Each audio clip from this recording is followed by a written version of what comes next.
Assalamualaikum warahmatullahi wabarakatuh. Perkenalkan, nama saya Wiwin Naimah dari 3B. Pada kesempatan kali ini, saya akan menyampaikan resume materi yang sudah disampaikan oleh Bunda Tati pada pertemuan kedua dan ketiga. Dalam hal ini, Bunda Tati sebagai pengampu mata kuliah pendidikan anak tunanetra.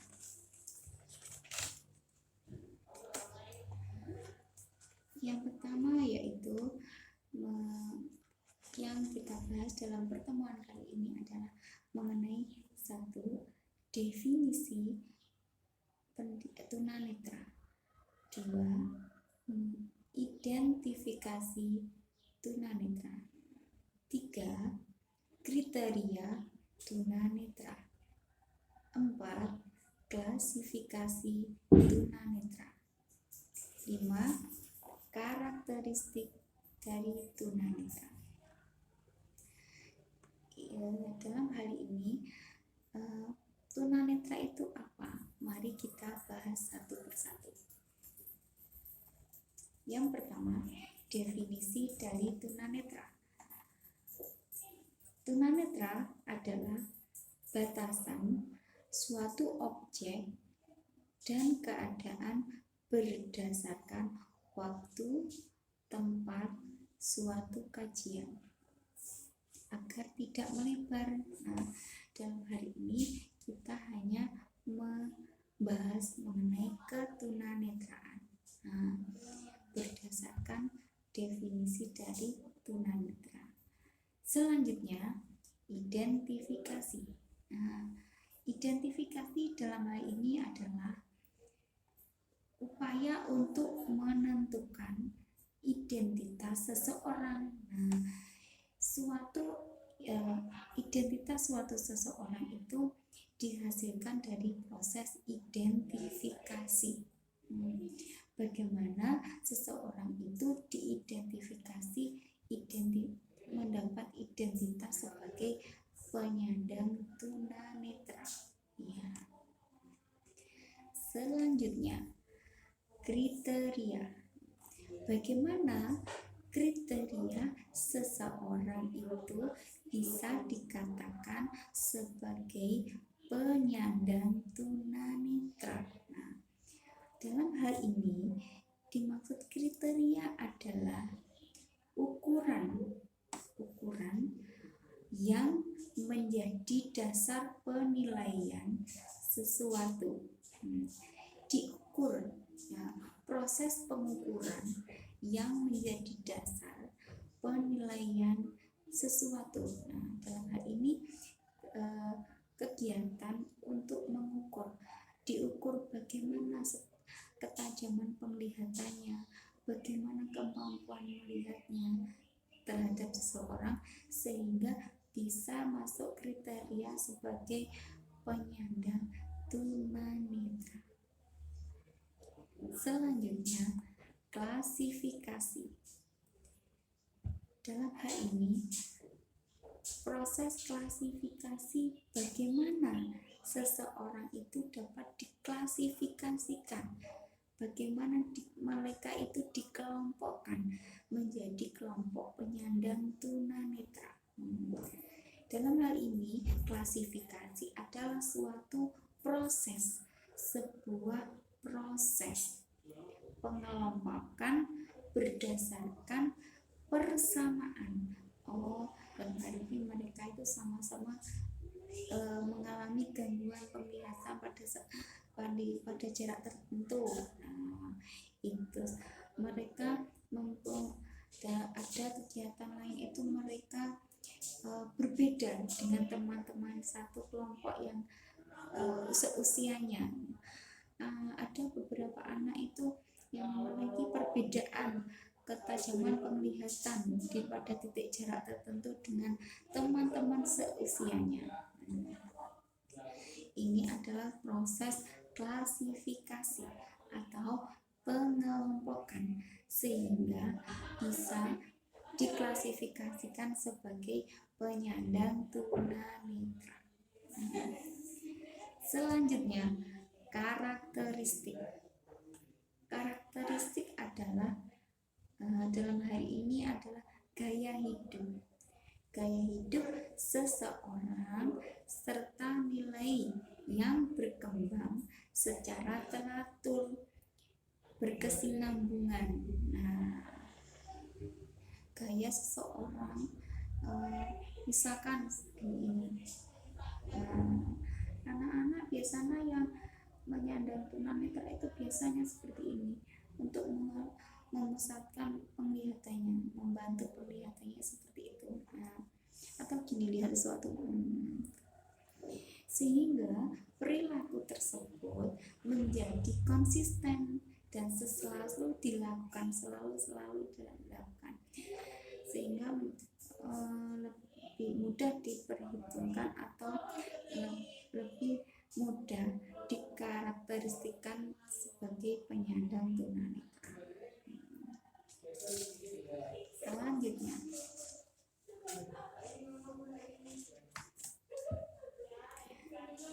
tunanetra adalah suatu kesatuan yang tidak bisa dipisahkan atau sebuah kerugian yang disebabkan oleh kerusakan salah satu organ penglihatan. Dalam hal ini yang dimaksud di sini adalah tunanetra itu bisa disebabkan karena kerusakan, misalkan lensa, terus retina atau air mata yang berkurang sehingga mengakibatkan gangguan penglihatan. Menurut ahli, anak tunanetra adalah anak yang tidak bisa menggunakan fungsi penglihatan baik itu ringan, sedang maupun berat. Sehingga anak-anak penyandang tunanetra itu terganggu proses belajarnya, sehingga bergantung pada alat atau media pembelajaran. Dalam hal ini terdapat pada layanan khusus, terapi, pusat terapi, atau sekolah di SLT. Di sana banyak menyediakan alat bantu penglihatan atau alat bantu pembelajaran untuk penyandang tunanetra. Selanjutnya, berdasarkan identifikasi anatomi dan fisiologi, tunanetra merupakan rusaknya. Dalam ini rusaknya organ penglihatan. Rusaknya organ penglihatan sehingga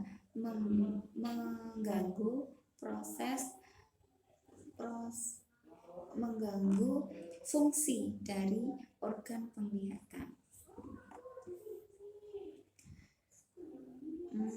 Dalam dunia medis, tunanetra adalah kaitannya dengan penyakit atau penyakit kelainan fungsi penglihatan sehingga membutuhkan layanan khusus di tempat medis atau di tempat perobatan baik itu medis maupun non medis. Selanjutnya, klasifikasi. Klasifikasi dalam hal ini dikelompokkan menjadi 5. 1. Kelompok yang memiliki penglihatan agak normal tetapi membutuhkan alat bantu penglihatan atau lensa. Biasanya yang pada kategori kelompok 1 ini adalah anak-anak yang memakai alat bantu penglihatan berupa kacamata. Kacamata ini ada yang berlensa cekung, ada yang berlensa cembung maupun silinder. Tergantung dari bagaimana bentuk kecacat penglihatan, tergantung kekurangan atau bentuk lain dari kekurangan atau gangguannya seperti apa. Ada yang rabun jauh, rabun dekat, itu nanti tergantung dengan bagaimana gangguannya, nanti itu berdasarkan lensanya. 2. Kelompok ketajaman penglihatan yang kurang bila tidak membutuhkan pencahayaan. Dalam hal ini anak-anak membutuhkan pencahayaan.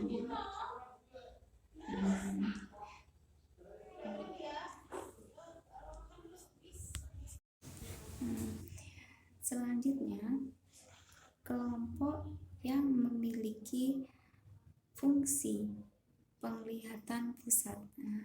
Dalam hal ini adalah kelompok penyandang tunanetra yang hanya memiliki penglihatan pusat. Mereka hanya bisa melihat pada pusat tertentu, misalkan di tengah, di kanan, bagian kiri pusat penglihatan. 4. Kelompok yang memiliki fungsi penglihatan pusat buruk.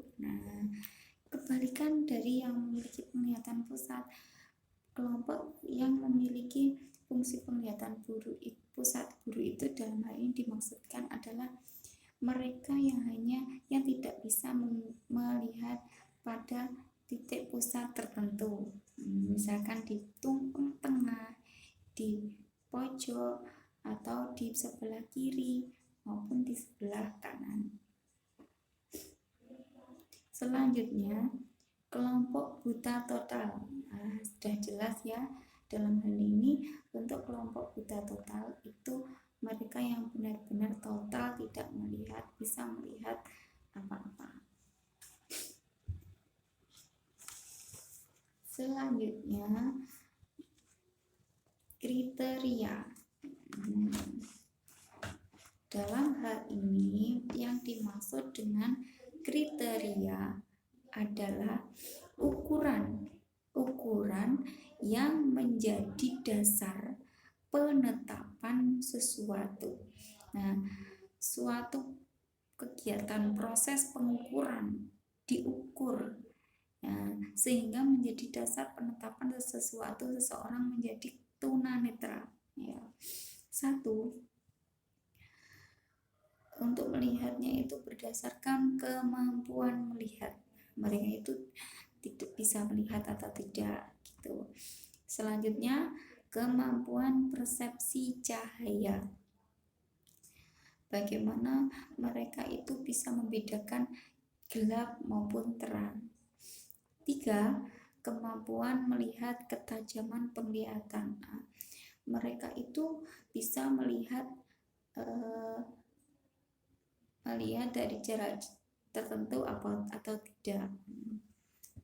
4. Saat terjadi ketunanetraan. Saat terjadi ketunanetraan itu ada tiga bagian, dibagi menjadi 3 ya. 1. Postnatal, 2. Natal, 3. Prenatal. Kita jelaskan satu persatu. 1. Mengenai kemampuan melihat. Dalam hal ini kemampuan melihat itu ada 2 bagian. 1. Buta total atau totally blind. 2. Masih memiliki sisa penglihatan. Selanjutnya, low vision. Kemampuan melihat 1 buta total, 2 low vision. Low vision dibagi menjadi 5. 1. Light perception, artinya hanya dapat melihat gelap dan terang, hanya dapat membedakan gelap atau terang. 2. Light projection, hanya dapat menentukan arah cahaya. Oh, itu loh ada cahaya, itu mereka bisa mampu. 3. Tunnel vision, penglihatan berpusat, hanya berpusat pada titik tertentu. 4. Peripheral vision, penglihatan samping. Nah, ini yang dimaksud di sini adalah hanya bisa melihat dari sisi samping saja, samping kanan maupun samping kiri. 5. Bercak, ada bagian tertentu yang tidak terlihat. Nah, mereka hanya bisa melihat, mereka memiliki keterbatasan atau gangguan melihat pada bagian tertentu. Nanti ada bagian tertentu yang hilang, misalkan di titik tengah hilang, atau di titik kiri atau maupun kanan. Selanjutnya, kemampuan persepsi cahaya dibagi menjadi 3. 1. Tidak ada persepsi atau buta total, ya, buta total. 2. Memiliki persepsi bila melihat bentuk, contoh tidak melihat bisa melihat bentuk, contoh tidak bisa membedakan laki-laki dan perempuan. 3. Masih melihat jari, ya. Selanjutnya, kemampuan melihat ketajaman. Dalam hal ini dibagi menjadi 4. 1. Mereka memiliki ketajaman melihat dari radius 6 sampai 6/11 meter. 2. Mereka bisa melihat dari radius 20 sampai 70, 20/70 sampai 6/20 meter. 3. Mereka bisa melihat dari radius 20/200 sampai 6/60 meter. 4. Buta penuh. Dan ini benar-benar tidak bisa melihat sesuatu.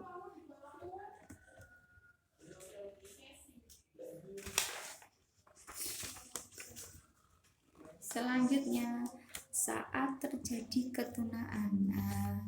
Dalam hal ini dibagi menjadi 3. Prenatal, pada sebelum dilahirkan atau masih dalam kandungan. 2. Natal, atau pada waktu proses kelahiran. 3. Pada waktu balita, postnatal. Nah, dalam hal ini pada masa postnatal ini anak-anak bisa terjadi penyakit kronis sehingga mengakibatkan terjadi ketunaan. Atau pada masa balita postnatal ini terjadi benturan sehingga mengakibatkan kerusakan organ penglihatan, sehingga organ penglihatan itu mengakibatkan gangguan penglihatan, tidak bisa optimal, ya. Selanjutnya, karakteristik adalah dari tunanetra adalah menyebabkan keterbatasan perilaku terhadap lingkungan atau hambatan untuk berkembang. Nah, dalam hal ini yang dimaksud karakteristik adalah tunanetra itu menyebabkan anak-anak menjadi terbatas dalam berperilaku sosialisasi terhadap lingkungan, sehingga mengakibatkan perkembangannya itu menjadi terhambat.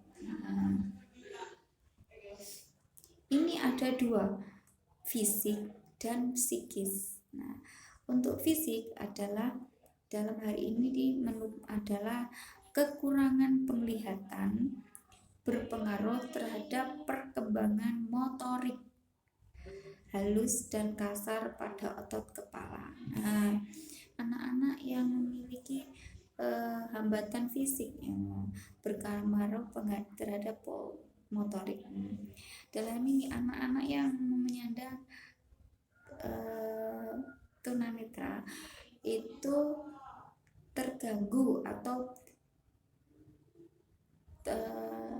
memiliki hambatan dalam perkembangan motorik halus maupun kasar karena terganggu penglihatannya.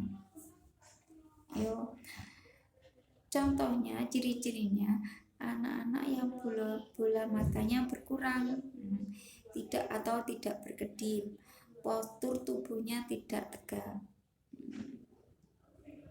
Selanjutnya, psikis ini biasanya terdapat anak-anak yang penyandang glaukoma, sering kelihatannya ekstrim, cenderung perfeksionis. Nah, anak-anak penyandang glaukoma ini biasanya.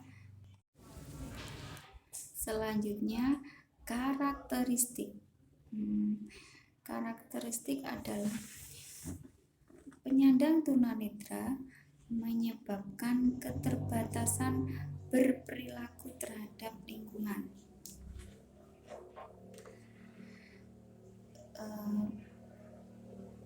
Penyandang tunanetra, anak-anak penyandang tunanetra itu sosialisasi terhadap lingkungan itu terhambat karena mereka memiliki keterbatasan dalam penglihatan sehingga perkembangannya terhambat. Dalam hal ini membutuhkan bantuan khusus atau layanan khusus di sekolah luar biasa. Untuk karakteristik ini ada dua jenis ya. Satu, fisik. Dua, psikis. Fisik adalah maksud dari fisik ini adalah kekurangan penglihatan berpengaruh pada perkembangan motorik halus maupun kasar pada otot kepala. Nah, dalam hal ini anak-anak penyandang tunanetra itu pasti memiliki perkembangan motorik. Ya, kalau anak-anak pada umumnya itu anak usia 3 tahun sudah bisa naik sepeda, sudah bisa menulis, membaca. Nah, kalau dalam hal ini anak-anak penyandang tunanetra itu mereka memiliki hambatan, terhambat perkembangannya, sehingga mereka membutuhkan layanan khusus atau alat bantu untuk mencapai perkembangan di usianya.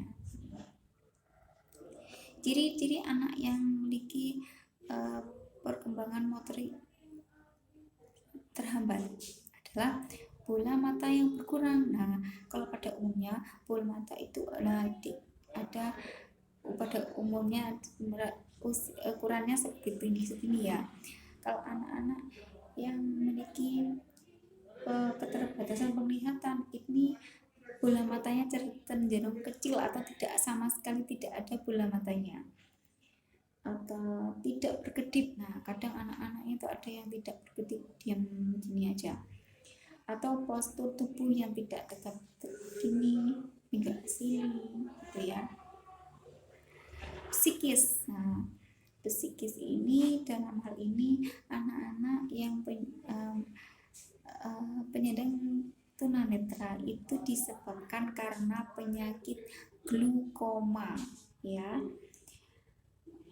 Anak-anak karena penyandang glaukoma ini biasanya itu tidak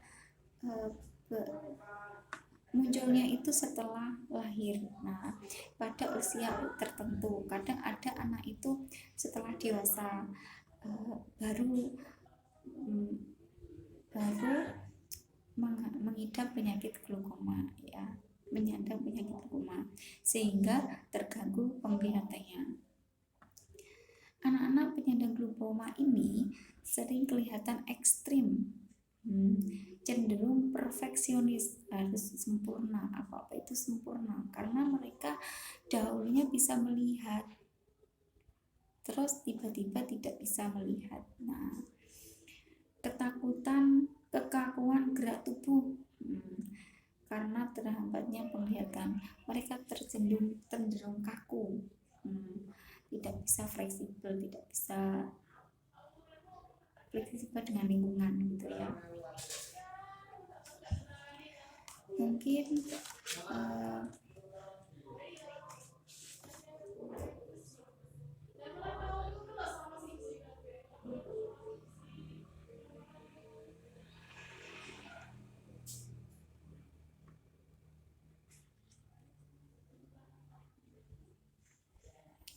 mungkin cukup ini saja yang dapat saya sampaikan mengenai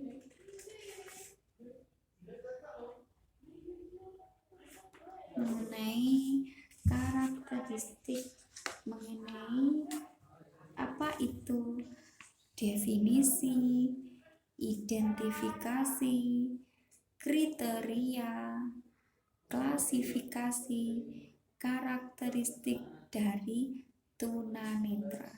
Nah,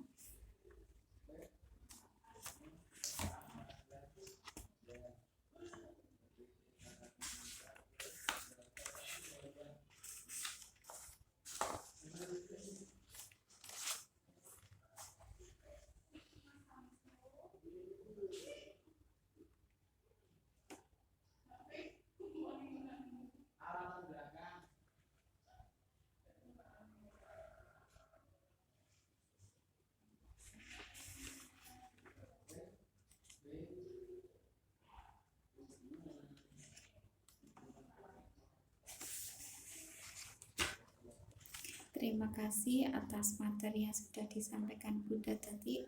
Semoga bermanfaat untuk saya khususnya dan para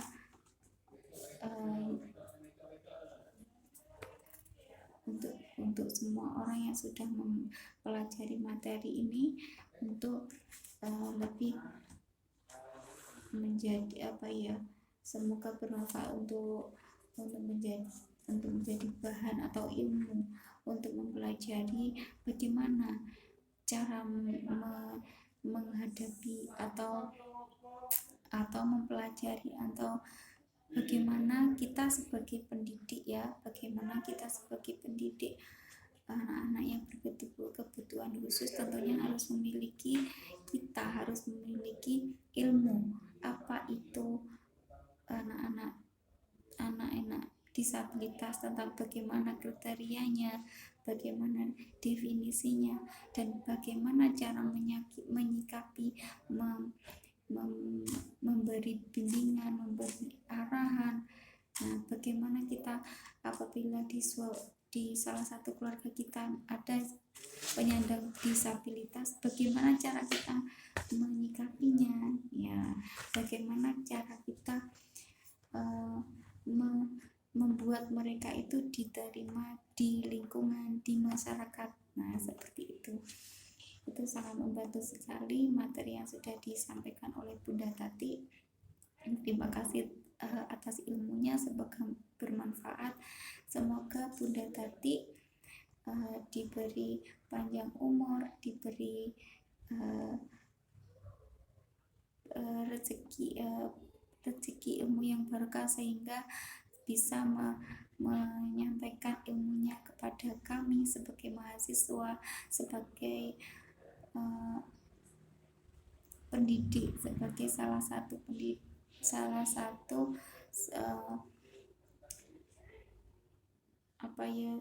sebagai pendidik di dunia pendidikan luar biasa ini. Sangat membantu sekali untuk membantu mereka anak-anak itu yang berkebutuhan khusus agar bisa menjadi optimal perkembangannya, menjadi optimal pendidikannya, agar bisa mereka itu bisa mandiri dan diterima di masyarakat. Terima kasih atas ilmunya. Sekali lagi materi ini saya akhiri. Apabila ada kekurangan saya mohon maaf yang sebesar-besarnya. Wassalamualaikum warahmatullahi wabarakatuh.